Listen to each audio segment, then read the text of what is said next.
আপনার কোথায় এতিমখানা কোথায়? এই চুলতান নম্বর ওয়ার্ডে।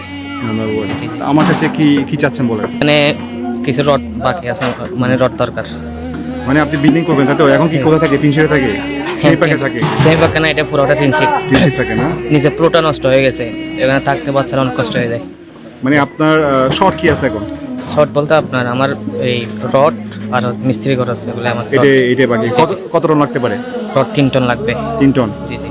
জায়গার নাম হচ্ছে আগে মাদ্রাসার নাম বলেন। হযরত আব্দুল মালিক শাহ রহমাতুল্লাহ আলাইহি হিফজখানা এতিমখানা। এতিম কজন আছে একদম মা বাবা নাই?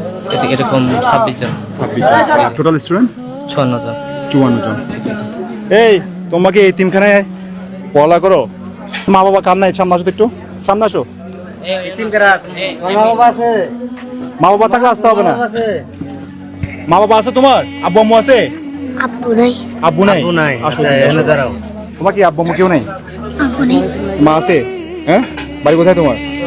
সরি করে। ওরা থাকে হচ্ছে একটা টিন শেড ঘরে, ধরো 54 জনের মতো স্টুডেন্ট আছে না? তো ওরা চাচ্ছে একটা মানে বিল্ডিং করতে, মোটামুটি 2 তলা ফাউন্ডেশন দিয়ে ওদের সব কিছু অ্যারেঞ্জ, শুধুমাত্র বাকি হচ্ছে রড। 3 টন রড হলে মোটামুটি আপনার হয়ে যাবে। যদি সম্ভব হয় কোনো সহৃদয় ব্যক্তি যদি আগে আসতে চান আমাকে একটু জানাবেন। সবাই একটু ভিডিওটা শেয়ার করবেন আর সাথে থাকবেন। আজাদ মামু, মানুষের পাশে মানুষের জন্য। আসসালামু আলাইকুম।